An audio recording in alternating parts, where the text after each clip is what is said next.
ओम सं शनिश्चराय नमः। प्रिय बंधुगण, आज माघ मास शनिवार षष्ठी तिथि।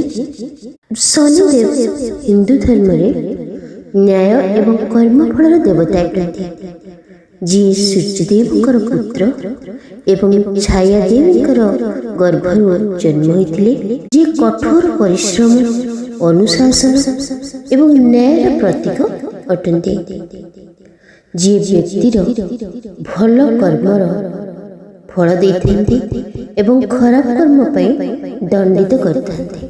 तांकर वाहन हेउछि काउ। सत्मार्ग रे चलिबा पई से प्रेरणा देइथांती। प्रिय बंधुगण, आज शनिदेवंकर मंत्र जप कले समस्त दुख कष्ट दूर होइते, शनिदेशर मुक्ति मिलते, ग्रह रिष्ट खंडन होइते। आसतु भगवान शनिदेवंकर यह मंत्र को श्रवण करबा। ओम सूर्यपुत्राय विद्महे मृत्युरूपाय धीमहि तन्नो शौरिः प्रचोदयात्। ओम सूर्यपुत्राय विद्महे मृत्युरूपाय धीमहि तन्नो शौरिः प्रचोदयात्। ओम सूर्यपुत्राय विद्महे मृत्युरूपाय धीमहि तन्नो शौरिः प्रचोदयात्। ओम सूर्यपुत्राय विद्महे मृत्युरूपाय धीमहि तन्नो शौरिः प्रचोदयात्। ओम सूर्यपुत्राय विद्महे मृत्युरूपाय धीमहि तन्नो शौरिः प्रचोदयात्। ओम सूर्यपुत्राय विद्महे मृत्युरूपाय धीमहि तन्नो शौरिः प्रचोदयात्। ओम सूर्यपुत्राय विद्महे मृत्युरूपाय धीमहि तन्नो शौरिः प्रचोदयात्। ओम सूर्यपुत्राय विद्महे मृत्युरूपाय धीमहि तन्नो शौरिः प्रचोदयात्। ओम सूर्यपुत्राय विद्महे मृत्युरूपाय धीमहि तन्नो शौरिः प्रचोदयात्। ओम सूर्यपुत्राय विद्महे मृत्युरूपाय धीमहि तन्नो शौरिः प्रचोदयात्।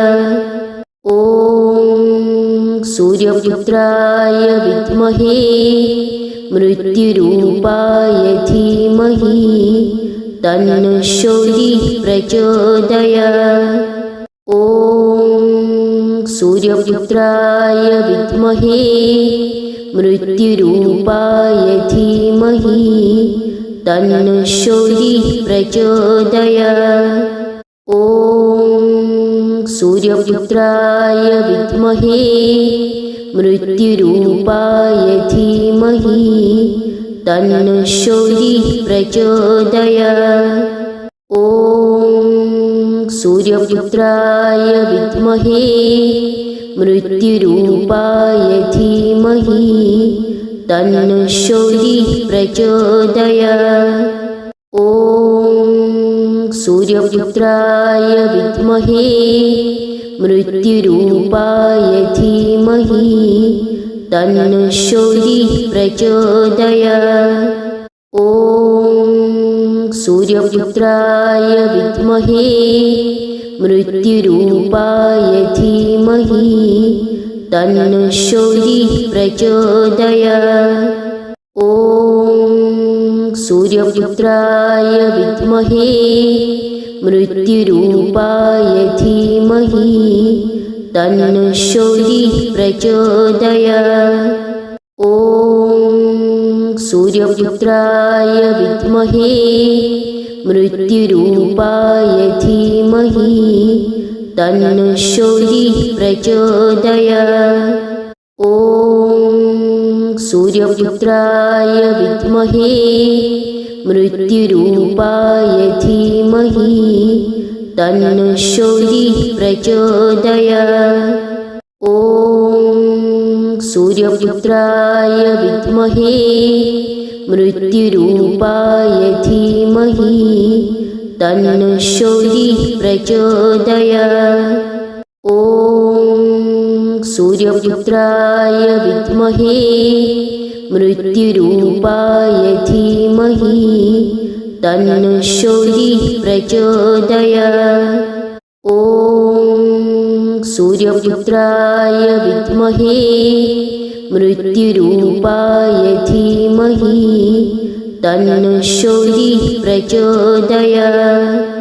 ഓം സൂര്യപുത്രായ വിദ്മഹേ മൃത്യുരൂപായ ധീമഹി തന്നോ ശൗരിഃ പ്രചോദയാത്. ഓം സൂര്യപുത്രായ വിദ്മഹേ മൃത്യുരൂപായ ധീമഹി തന്നോ ശൗരിഃ പ്രചോദയാത്. ഓം സൂര്യപുത്രായ വിദ്മഹേ മൃത്യുരൂപായ ധീമഹി തന്നോ ശൗരിഃ പ്രചോദയാത്. ഓം സൂര്യപുത്രായ വിദ്മഹേ മൃത്യുരൂപായ ധീമഹി തന്നോ ശൗരിഃ പ്രചോദയാത്. ഓം സൂര്യപുത്രായ വിദ്മഹേ മൃത്യുരൂപായ ധീമഹി തന്നോ ശൗരിഃ പ്രചോദയാത്. ഓം സൂര്യപുത്രായ വിദ്മഹേ മൃത്യുരൂപായ ധീമഹി തന്നോ ശൗരിഃ പ്രചോദയാത്. ഓം സൂര്യപുത്രായ വിദ്മഹേ മൃത്യുരൂപായ ധീമഹി തന്നോ ശൗരിഃ പ്രചോദയാത്. ഓം സൂര്യപുത്രായ വിദ്മഹേ മൃത്യുരൂപായ ധീമഹി തന്നോ ശൗരിഃ പ്രചോദയാത്. ഓം സൂര്യപുത്രായ വിദ്മഹേ മൃത്യുരൂപായ ധീമഹി തന്നോ ശൗരിഃ പ്രചോദയാത്. ഓം സൂര്യപുത്രായ വിദ്മഹേ മൃത്യുരൂപായ ധീമഹി തന്നോ ശൗരിഃ പ്രചോദയാത്. ഓം സൂര്യപുത്രായ വിദ്മഹേ മൃത്യുരൂപായ ധീമഹി തന്നോ ശൗരിഃ പ്രചോദയാത്. ഓം സൂര്യപുത്രായ വിദ്മഹേ മൃത്യുരൂപായ ധീമഹി തന്നോ ശൗരിഃ പ്രചോദയാത്. ഓം സൂര്യപുത്രായ വിദ്മഹേ മൃത്യുരൂപായ ധീമഹി തന്നോ ശൗരിഃ പ്രചോദയാത്. ഓം സൂര്യപുത്രായ വിദ്മഹേ മൃത്യുരൂപായ ധീമഹി തന്നോ ശൗരിഃ പ്രചോദയാത്. ഓം സൂര്യപുത്രായ വിദ്മഹേ മൃത്യുരൂപായ ധീമഹി തന്നോ ശൗരിഃ പ്രചോദയാത്. ഓം സൂര്യപുത്രായ വിദ്മഹേ മൃത്യുരൂപായ ധീമഹി തന്നോ ശൗരിഃ പ്രചോദയാത്. ഓം സൂര്യപുത്രായ വിദ്മഹേ മൃത്യുരൂപായ ധീമഹി തന്നോ ശൗരിഃ പ്രചോദയാത്. ഓം സൂര്യപുത്രായ വിദ്മഹേ മൃത്യുരൂപായ ധീമഹി तन्नो शौरिः प्रचोदयात्। ॐ सूर्यपुत्राय विद्महे मृत्युरूपाय धीमहि तन्नो शौरिः प्रचोदयात्। ॐ सूर्यपुत्राय विद्महे मृत्युरूपाय धीमहि तन्नो शौरिः प्रचोदयात्। ॐ सूर्यपुत्राय विद्महे मृत्युरूपाय धीमहि तन्नो शौरिः प्रचोदयात्। ॐ सूर्यपुत्राय विद्महे मृत्युरूपाय धीमहि तन्नो शौरिः प्रचोदयात्। ॐ सूर्यपुत्राय विद्महे मृत्युरूपाय धीमहि तन्नो शौरिः प्रचोदयात्। ॐ सूर्यपुत्राय विद्महे मृत्युरूपाय धीमहि तन्नो शौरिः प्रचोदयात्। ॐ सूर्यपुत्राय विद्महे मृत्युरूपाय धीमहि तन्नो शौरिः प्रचोदयात्।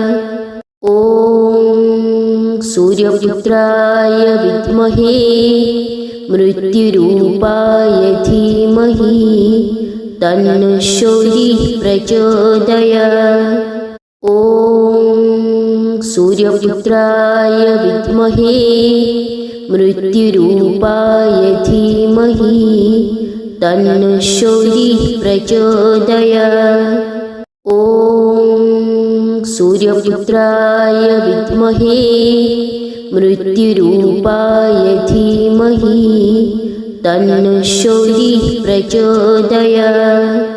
ॐ सूर्यपुत्राय विद्महे मृत्युरूपाय धीमहि तन्नो शौरिः प्रचोदयात्। ॐ सूर्यपुत्राय विद्महे मृत्युरूपाय धीमहि तन्नो शौरिः प्रचोदयात्।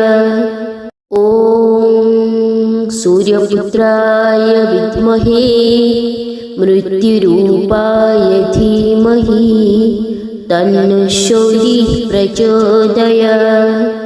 ॐ सूर्यपुत्राय विद्महे मृत्युरूपाय धीमहि तन्नो शौरिः प्रचोदयात्। ॐ सूर्यपुत्राय विद्महे मृत्युरूपाय धीमहि तन्नो शौरिः प्रचोदयात्। ॐ सूर्यपुत्राय विद्महे मृत्युरूपाय धीमहि तन्नो शौरिः प्रचोदयात्। ॐ सूर्यपुत्राय विद्महे मृत्युरूपाय धीमहि तन्नो शौरिः प्रचोदयात्। ॐ सूर्यपुत्राय विद्महे मृत्युरूपाय धीमहि तन्नो शौरिः प्रचोदयात्। ॐ सूर्यपुत्राय विद्महे मृत्युरूपाय धीमहि तन्नो शौरिः प्रचोदयात्।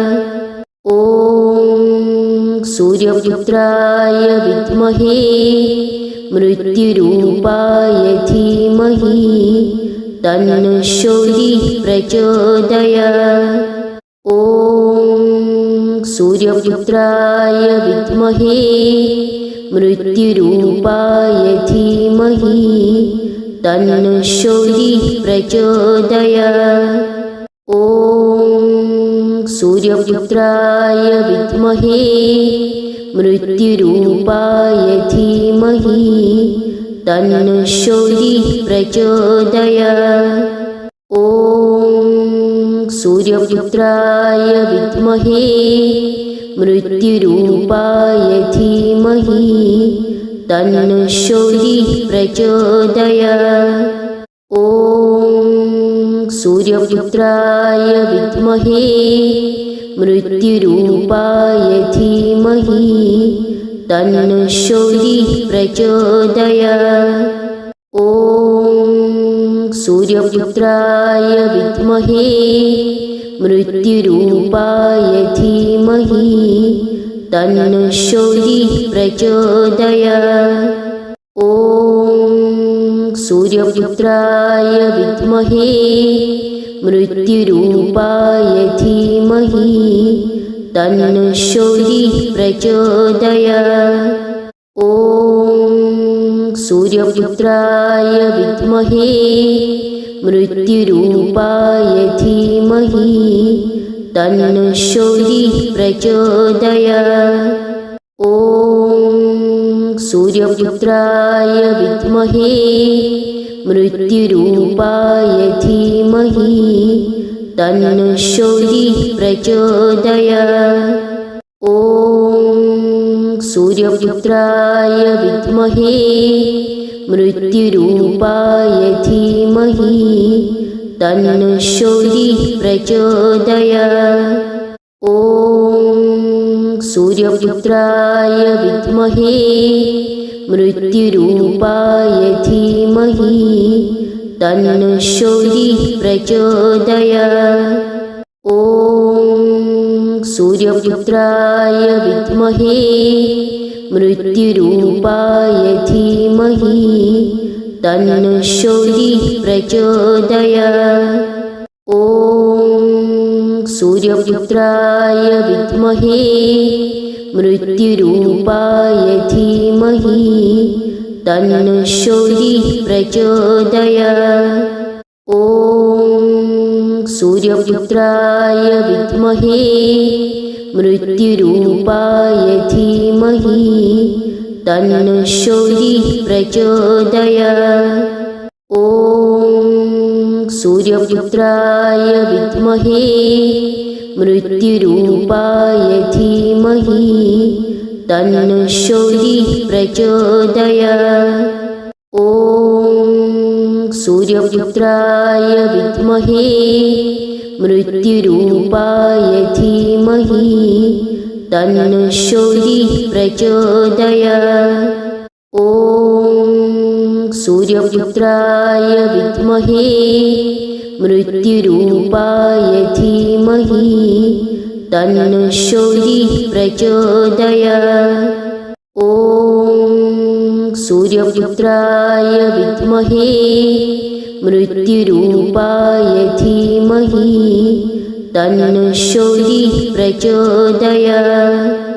ॐ सूर्यपुत्राय विद्महे मृत्युरूपाय धीमहि तन्नः शौरिः प्रचोदयात्। ॐ सूर्यपुत्राय विद्महे मृत्युरूपाय धीमहि तन्नः शौरिः प्रचोदयात्।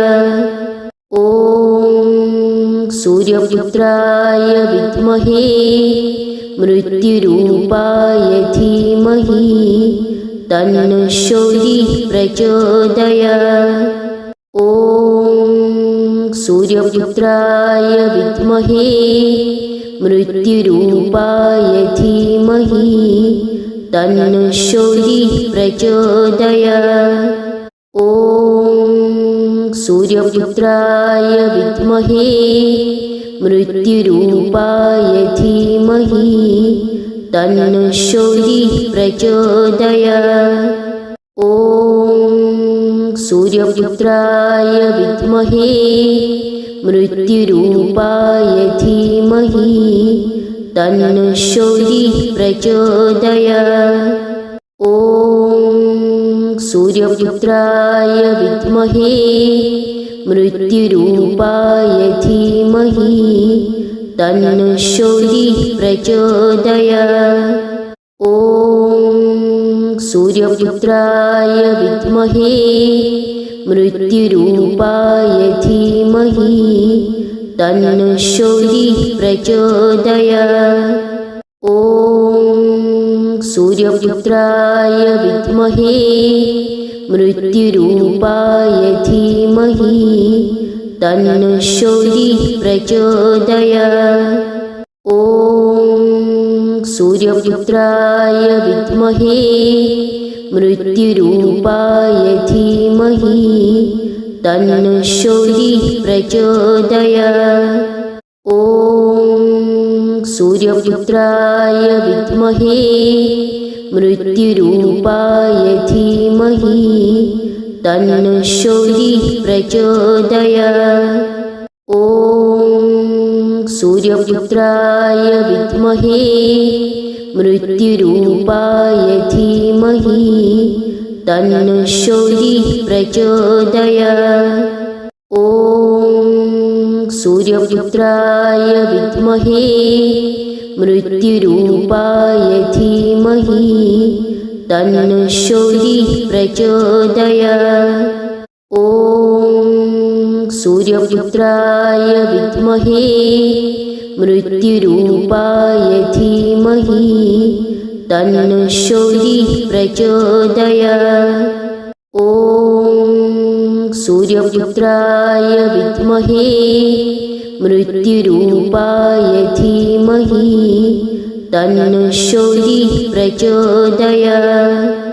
ॐ सूर्यपुत्राय विद्महे मृत्युरूपाय धीमहि तन्नो शौरिः प्रचोदयात्।